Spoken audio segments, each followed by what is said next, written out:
I'm Ariana Grande. Hi, I'm Cynthia Erivo. And you're listening to the Broadway Podcast Network. Visit bpm.fm to discover more.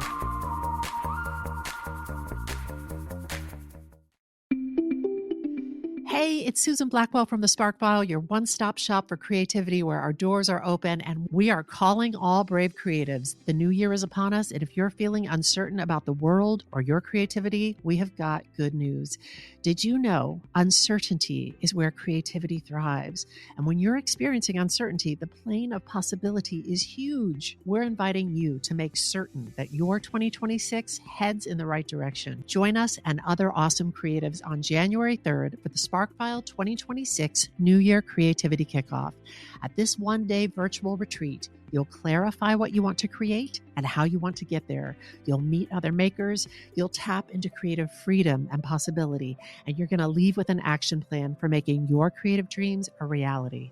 It's all happening January 3rd, live on Zoom. Visit thesparkfile.com to register for the SparkFile 2026 New Year Creativity Kickoff and to take advantage of early registration incentives like lower pricing. Y'all, in 2026, let's link arms, fear less, and create more. Visit thesparkfile.com now.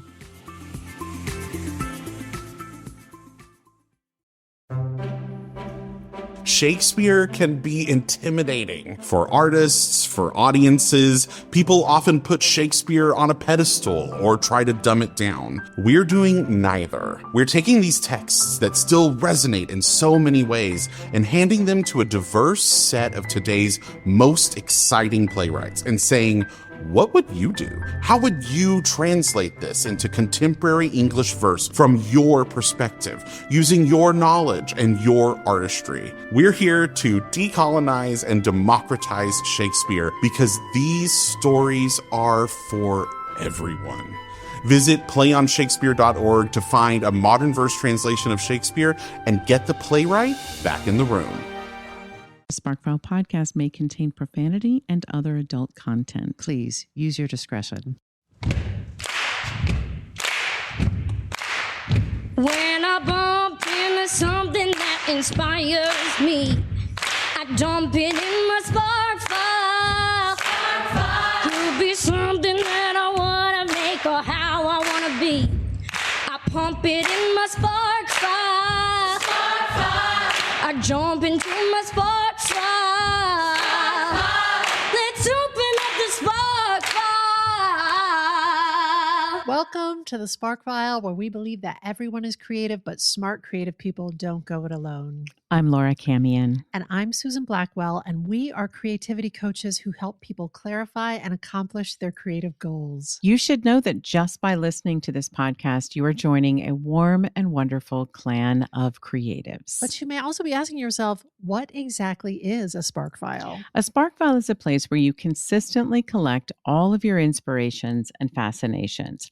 Every episode, we're going to reach into our very own Spark Files and exchange some sparks. And from time to time, we're going to talk to some folks who spark us too. And your mission, should you choose to accept it, is to take some of those sparks of inspiration and make something of your own. So without further ado, let's open up the Spark File. Hi, Laura Camion. Hello, Susie B. How are you doing? I am well. How are your holidays? So good, so good. But before those holidays arrive, it's recording day, and that makes me really happy, as always. I was just thinking about the future listeners of this who are going to hear this, I believe, right around the turn of the new year. I think this one, yes, today's podcast is probably going to air on the last day of the year, 2025. Hey, future yous. Did you get what you wanted for the holidays? Did you? Did you? Did you get those socks you wanted? You did. I'm going to go ahead and say I had a great holiday. I haven't had it yet, but I have a feeling I had a great one. How about you, Suze? I love this. We're getting this into the can so that we can have a little downtime and rest during the holiday.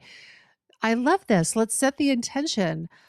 Our holidays were wonderful. They were so restful, warm, relaxing, restful. We ate such good food. Everybody was so kind. And we nuggled puppies, which is our favorite pastime. It was great. It was great. I slept, and I had some days where I spoke to no human beings, and I did some writing and I did some reading and I watched some snowfall. I love it. Oh, Suze, I have a spark for you today. Excited. And I'm excited to share it. Yeah, I'm excited because this was inspired by a new friend that I have met recently. And he's amazing. He's a playwright and a screenwriter and just a beautiful, sensitive soul. And just like all the people we know and love, he's powerfully creative, full of ideas, and just like a human fountain of sparks. So I asked him, as we often do, when he first knew that he was a creative.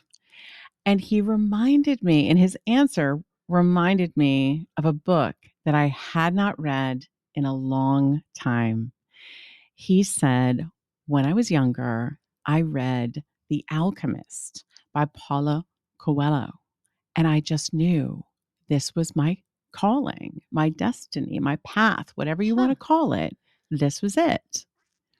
Have you read The Alchemist, Suze? I don't think I've ever read The Alchemist by Paulo Coelho.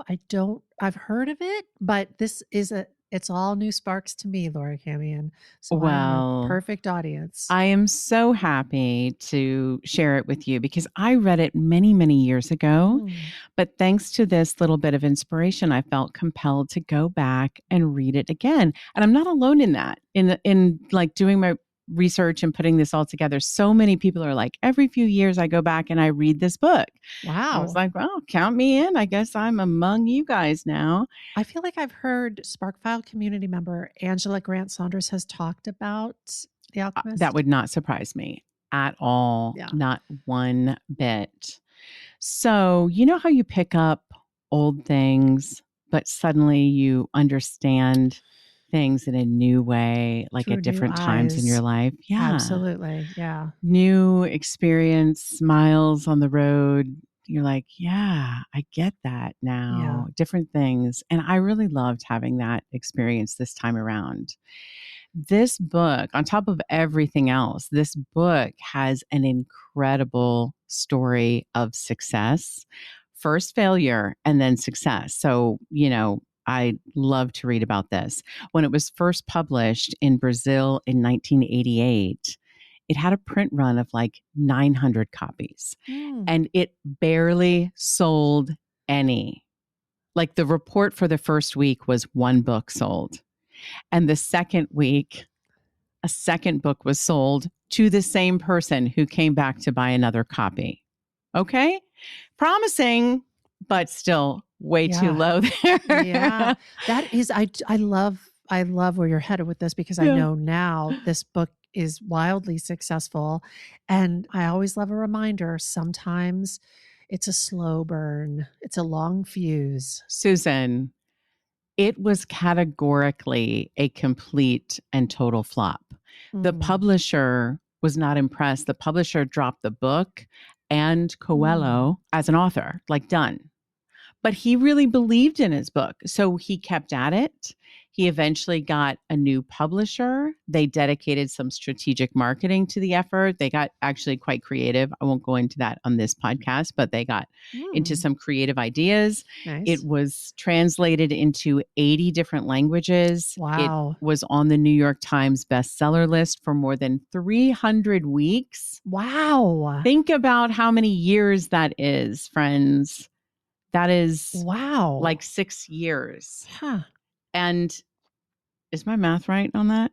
Yeah. Girl. Yes, it is.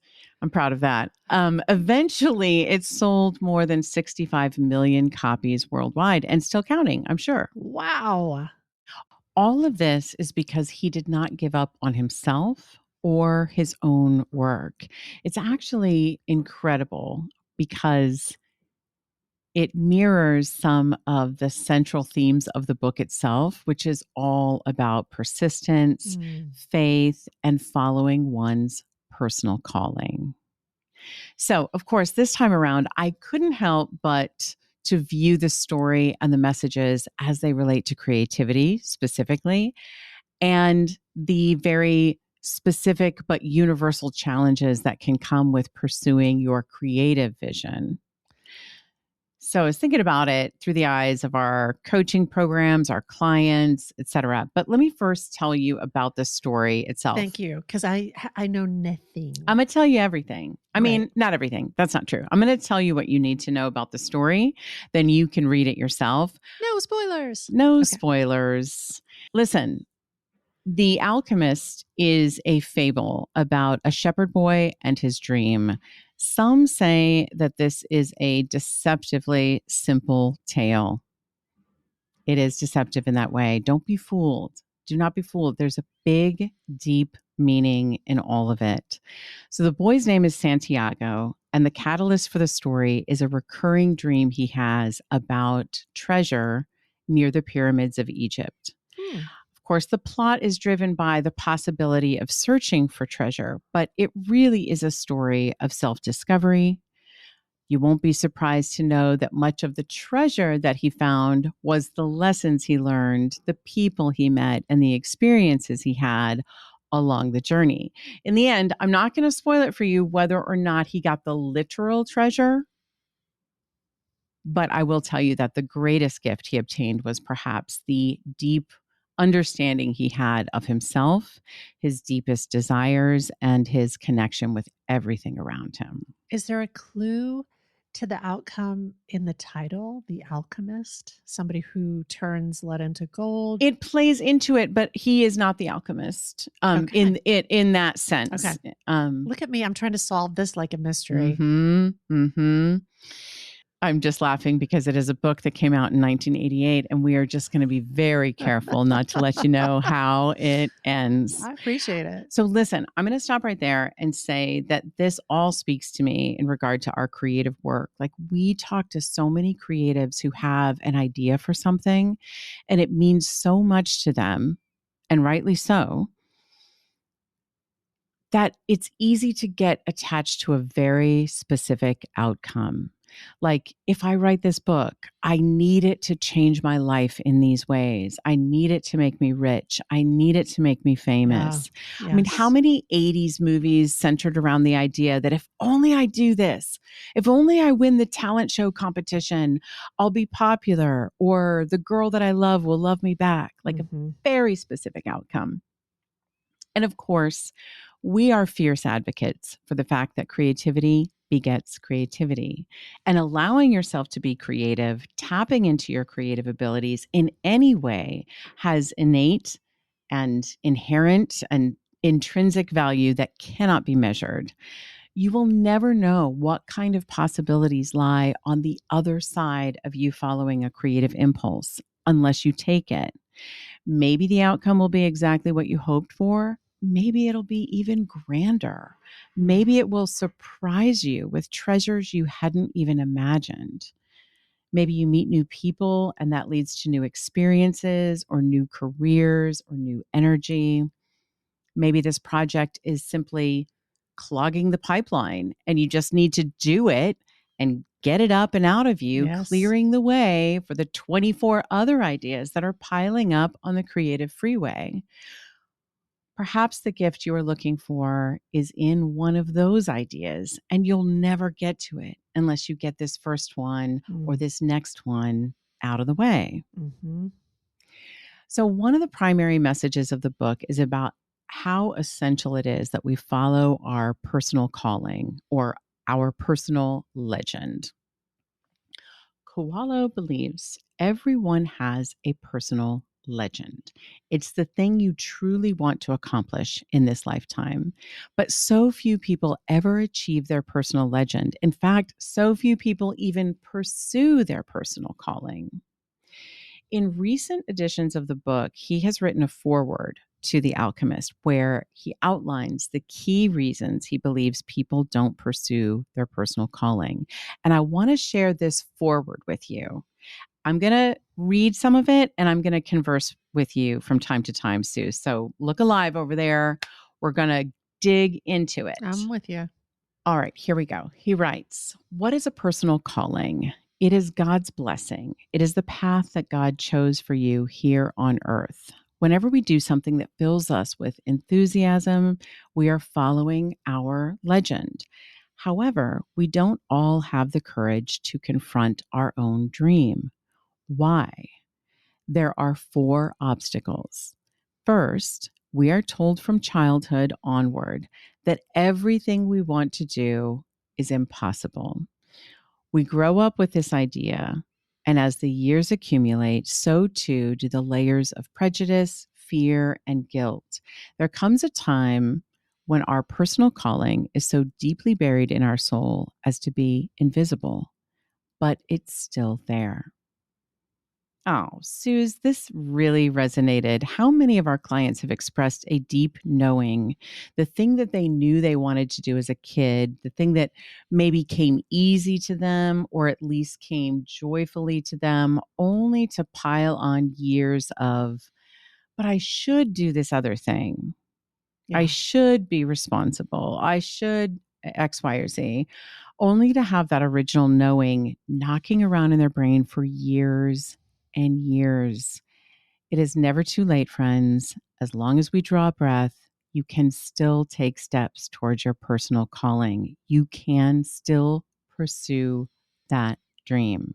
Coelho goes on, "If we have the courage to disinter or dig up our dream, we are then faced by the second obstacle, love. We know what we want to do, but we are afraid of hurting those around us by abandoning everything in order to pursue our dream. We do not realize that love is just a further impetus, not something that will prevent us going forward, and that those who genuinely wish us well want us to be happy and are prepared to accompany us on that journey." Oof. This one is a tough one, Suze. I grappled with this in several ways and still do.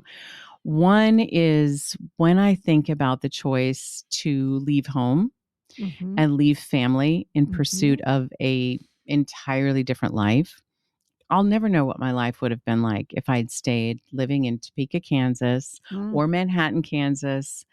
There's so much to love about the people and the life there. And yet I absolutely knew with every fiber of my being, absolute certainty that I had to follow this aching need that I felt within myself. And it was hard. It was hard now when I see my sweet nieces and nephews, and I know like I'm not a part of their every birthday party or recital or 4th of July barbecue. But I do believe, or I hope at least, that my following the path that was right for me might inspire them to do the same. Like I've only ever wanted them to know and understand that there is a big, huge, beautiful world out there and it is accessible to them if they want it. But knowing that following your dream might hurt the people you love is absolutely a barrier to entry. I had several relationships in my 20s as well with people that I really cared about, like truly loved. And without going into too much detail, there came a time in each relationship where I realized that they had specific ideas about what kinds of creativity might be appropriate to pursue, or what kinds of ideas are appropriate to think about, or even what kinds of choices. Like maybe they believed you don't take a job on tour if you're married, or maybe they believed you don't write about anything related to sex or lust or longing, for example. And I remember thinking, oh no, oh no, this is not going to work. If we're going to love each other, like truly love each other, we have to support where our creative work leads. And I don't mean like if it leads to things that break your agreements with each other or encourages a lack of integrity or honor. I don't mean that. I just mean that, in my opinion, loving someone means giving them the freedom to follow their creative impulse and support them in the journey of becoming the most them that they can be. And that's what we try to do with our clients too, because we believe that those things that make you unique, this is your special sauce. This should be honored and celebrated and followed 100%. Amen. He says, once we have accepted that love is a stimulus, we come up against the third obstacle, fear of the defeats that we may meet on the path. Huge. Huge. Oh no, we might fail. He says, we who fight for our dream suffer far more when it doesn't work out because we cannot fall back on the old excuse, oh, well, I didn't really want it anyway. Yes. We do want it. Yeah. And know that we have staked everything on it and that the path of the personal calling is no easier than any other path, except that our whole heart is on this journey.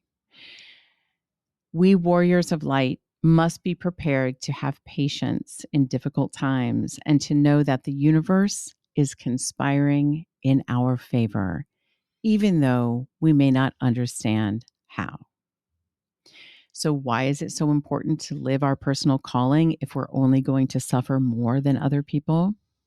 Because once we have overcome the defeats, and we always do, we are filled with a greater sense of euphoria and confidence. In the silence of our hearts, we know that we are proving ourselves worthy of the miracle of life. Each day, every hour is part of the miracle of life. Each day, each hour is part of the good fight. We start to live with enthusiasm and pleasure. Intense, unexpected suffering passes more quickly than suffering that is apparently bearable, or so they say. The latter goes on for years and years without our noticing. It eats away at our soul until one day we are no longer able to free ourselves from the bitterness, and it stays with us for the rest of our lives. Suze, as you know, we have a saying at the Spark File, one of many, but this belief we've expressed like this: you are a strong, creative conduit, and it's all tolerable. What he's really saying spoke to me because this is the work. Learning that, yes, there are going to be failures and setbacks, disappointments along any path, but they are all tolerable. At the Spark File, we're working to build that muscle with the work that we do. Increase our knowledge and awareness of what is happening in our bodies when we take a risk or when we experience failure, and to know that it's tolerable. We will survive this and be even stronger on the other side. As our beautiful client Diane Innes said, pick your pain. There is pain in doing, yes, but there is pain in not doing. Yes.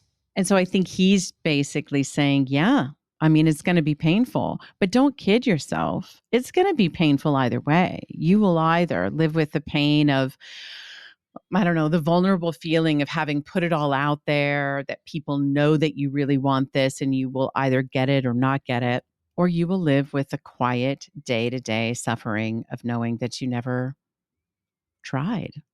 I'm just back with the great Diane Innes, who is a beautiful writer. Yeah. And that idea of pick your pain. Yeah. Do you want the pain that does come with actually doing, or do you want the pain that does come with safely not doing? That's right. And both, as in life, there is suffering involved. And as you're saying, we can, if we're creating wisely, mitigate some of that suffering, but not entirely escape it. But at the end of the day, if you go with the doing, the making, the creative, there will be some suffering. And you will have made something. Yeah. Yeah. Absolutely. I'm fascinated. All right, back to this foreword one more time. Having disinterred our dream, having used the power of love to nurture it and spend many years living with the scars, we suddenly notice that what we always wanted is there, waiting for us, perhaps the very next day. Then comes the fourth obstacle, the fear of realizing the dream for which we have been fighting all our lives. Oscar Wilde said, "Each man kills the things he loves." And it's true. The mere possibility of getting what we want fills the soul of the ordinary person with guilt.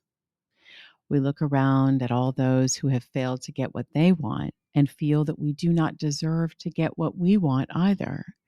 We forget about all the obstacles we overcame, all the suffering we endured, all the things we had to give up in order to get this far. I have known a lot of people who, when their personal calling was within their grasp, went on to commit a series of stupid mistakes and never reached their goal when it was only a step away. This is the most dangerous of the obstacles because it has a kind of saintly aura about it, renouncing joy and conquest. But if you believe yourself worthy of the thing you fought so hard to get, then you become an instrument of God, you help the soul of the world, and you understand why you are here. There's a touch of Gay Hendricks' upper limit in this. That's right. This sort of, we have a steady state, we have a thermostat with a set temperature of how comfortable we can be with whether it is self-expression or success, etc. And we'll do what we need to do. If we're not aware of it, if we're not conscious of it, we'll do what we need to do to, if we do experience any sort of creative success or success around self-expression, we'll do what we have to do to upper limit ourselves, sabotage ourselves even, to bring it back down to that steady state we're comfortable with. That's right. That comfort level. I think about how many of us, our clients too, we watch this. How many of us stop just short of that finish line? In our Illume course, our Illume Mastermind, when the finish line is in sight, the work of promoting and sharing our creativity begins. And it's so common to feel this urge to pull back. And we tell ourselves so many stories. I don't have time. This isn't the right time. Or suddenly we switch course to make a major revision that's going to take a year to execute, or choose a different project altogether. The pull is strong. We talk about it in this course as we go. Like, we try to recognize when these feelings come up. We talk about it as the seductive idea of living in the possibility of something rather than the actuality of something. There's a character in the book that says he's afraid to achieve his dream because he thinks maybe the idea of the dream might be what is keeping him alive. Wow. It might be what's driving him. And he's afraid if he accomplishes it, he might not have anything left to live for. Yeah. I thought that was a really powerful fear, well articulated. Personally, I have absolute trust and faith that if you accomplish what you believe is your first calling, your goal, your next dream will appear. I believe it 100%. There is so much metaphor in this book, Susan. It illustrates so many ideas, like how we are one with the universe. The universe will conspire to help us achieve our dreams, how true love isn't possessive. And, there's another idea in the book. It's not elaborated on a great deal, but I only saw it written once, but it's in there and it spoke to me because it just aligns so completely with my personal beliefs. And that is, life attracts life. I don't know how or why, but I think I've always believed in this. It's sort of a cousin to work begets work. And we've talked about this with our clients very much. Like, When you're moving through the world as a curious, inquisitive person, alive with possibility, you will attract other people who are also alive with possibility. And that combination is so intoxicating. It increases the joy, it increases the creativity, not just by the power of two, it increases exponentially. And if you find an entire community of people who are alive with possibility and curiosity and kindness, I mean, that can make you feel absolutely limitless. I believe in this 100%. And I think that the members of the Spark File feel this way with creative possibility, with empathy, and the willingness to stay open to and to feel all of the experiences of being alive, painful, joyful, all of them, like even those experiences that crack us wide open. But life and work, it doesn't come to us when we're sitting on the couch. It doesn't find us sitting on the couch scrolling on our phones or hanging under the blankets. Life is out there. And life can even be here. It can be in a Zoom with other people, but we have to choose to be in it. Life attracts life, my friends. It is a game changer. If you want more life in your life, you have to go out into the world and exude that. And you shall be rewarded for it. I promise you. All right, I'm going to leave you with this final quote from The Alchemist, Susan, because I think it bears repeating. And when we want something, the universe conspires in helping you achieve it. If you are dreaming of making something or being something or creating a life that is different than the one you are living right now, maybe it's not a coincidence that you're here right now listening to this podcast. Maybe we found each other for a reason. We are certainly here and happy to support you on your journey. And you know what, Suze, if you're listening, these projecting ourselves into the future, this is running on December 31st. If you're listening to this episode, you could join us for our New Year Creativity Kickoff, which is on Saturday, January 3rd. It's a full day virtual retreat designed to help you surface that personal calling, have clarity in that personal calling, and put a plan around making it happen. It's a ritual that we do every year, and it's really fun. You'll be among kind, supportive, empathetic human beings who are all very alive with possibility. It's already shaping up to be such a wonderful group of people.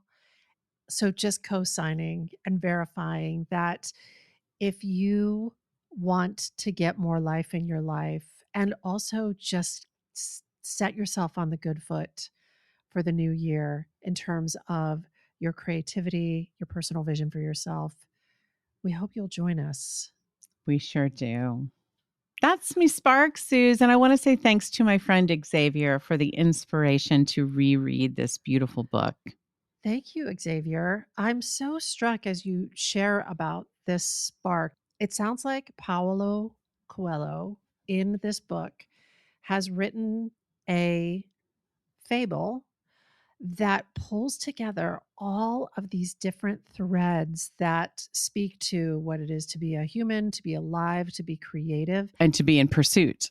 and to be in pursuit. But so many things that you were sharing, my head was just sparking because I was like, oh my God, that reminds me of this thing that we've discussed or this thing that we teach, and so many. It just seems like there are so many threads that are running through this fable that he has created. And I just am very, very curious to read it and to see how he pursued his legend, created that. And I mean, maybe he sat and maybe he put all his ideas on note cards and ordered them and did an outline of his book, but maybe it almost feels like Joseph Campbell. It almost feels like a myth that came in a dream or something. Yeah, it would be interesting to know if it came to him all at once, but it's absolutely hero's journey, like start to finish. Yeah. Totally. Yeah. Fascinating. So good, so worth a read and really inspiring. The takeaways are, such a reminder that we're all part of something larger. Mm, We're all connected in some way. yes. These fears and vulnerabilities that we feel as creatives, they're shared by every living creature. Like Mhm.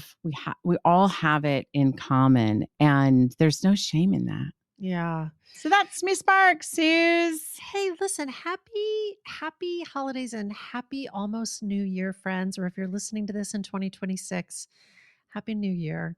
Yeah, I think it's going to be a good one. May it be healthy and happy and creative. Yeah. Creative AF. Friends, that's it. This episode of The Spark File was made on the lands of the Lenape and the Mohican people. And as always, we hope we put another bunch of sparks in your file. Listen, if there is a spark that you would like us to explore, or if you'd like to learn more about how to coach with us to accomplish your creative goals, you can email getcreative@thesparkfile.com, or you can check out our website, thesparkfile.com. We will even happily take your feedback, but you know the price of admission. First, you must share a creative risk that you've taken recently. You can follow us on social @thesparkfile, and be sure to subscribe, rate, and 5-star review this podcast. It really helps other listeners to find us. Also, if you liked this podcast, we hope you'll share it with people that you love. And if you didn't like it, we hope you'll follow your own legend. Follow it to a podcast that you prefer. If something lights you up and gets your creative sparks flying, we're writing you a forever permission slip to make that thing that's been knocking at your door. It's your turn to take that spark and fan it into a flame. You know, it's 2026, and you got to take it And make it. It's time. It's time. When I bump into something that inspires me, I dump it in my spark file. Could be something that I want to make or how I want to be. I pump it in my spark file. I jump into my spark file. Let's open up the spark file. Hey everybody, this is Jeffrey Scott Parsons. I have just realized that I don't like the sound of my own voice, which is hilarious because I've started a podcast. Here's the deal. When we are younger, let's say 8 to 10 years old, we find filters through which we relate and understand the world. They're usually artistic in nature. Sometimes we find books, music. A lot of people find movies. For me, I found musical theater. Musical theater was my little Instagram filter through which I began to relate to the world. And that meant that the reason I knew about FDR and the New Deal in school was because of Annie. And the reason I could name all 12 tribes of Israel at church was because of Joseph and the Amazing Technicolor Dreamcoat. And if I'm being totally honest, a few years later, as I got older, the way that I was able to process the death of my close family members was by watching Ragtime. That's why I wanted to create a podcast, was to have conversations about musical theater that felt more profound than the razzmatazz that we usually use to get people to buy tickets. Because let's be honest, I don't care if you think that musical theater is cool. Cool is overrated. I live in Los Angeles, so I know that cool is very overrated. But I do know that musical theater is important. And those are the conversations that I want to be having on this podcast. Here's how it's going to work. Every week, we're going to pick a show. And for that show, I'm going to have a guest. And we're going to have a conversation about that show, about that musical. So what are the musicals we're going to cover? These musicals can be hits, maybe they're not. There's no shortage of musicals. Let's say, okay, the first musical to win the Tony Award for Best Musical was in 1949, Kiss Me Kate, right? So now we're in 2019. So if we just did the Best Musical winners, and that's not even including the musicals that didn't win Best Musical, like Beauty and the Beast, or West Side Story, or Wicked, or what else? Funny Girl, Gypsy. I think what will be really fun is that every guest is going to bring something different, and everybody has different tastes in terms of what they like the shows to be. Some of these shows will be some of my favorite shows. Some of them will be favorites of the guests. Some of them might be your favorites. And that might mean that we're covering a musical that I don't really care for. I'm looking at you, Mamma Mia. But it's one of the longest running shows in Broadway history, so who am I to say that people aren't connecting to it? So we'll look at it and we'll at least come up with a hypothesis as to why people connect to this show and why it's bringing them joy. So I want to hear from you. If you have an idea for a show that you would want us to cover, just email us at amusicalpodcast@gmail.com, or you can always contact us on Twitter at a musical podcast. I'm excited to hear your thoughts. Tell me what show you wanted us to cover, and then you have to give me a good reason. It can't just be, maybe it can just be, I did the show in my community theater and I want to hear what you guys have to say about it. If that's it, just be honest. I want to hear your reasonings why. Be sure to like, comment, subscribe to the podcast whenever you can, and share it with your friends, because at the end of the day, you're another day older. No, at the end of the day, I want this to be a community where people can come and celebrate this art form in a way that maybe doesn't get explored as much. So please call me Jeff and bring along your show albums, because we're about to get turned up. No, that's terrible. So please call me Jeff and get ready, because a musical theater podcast is starting now.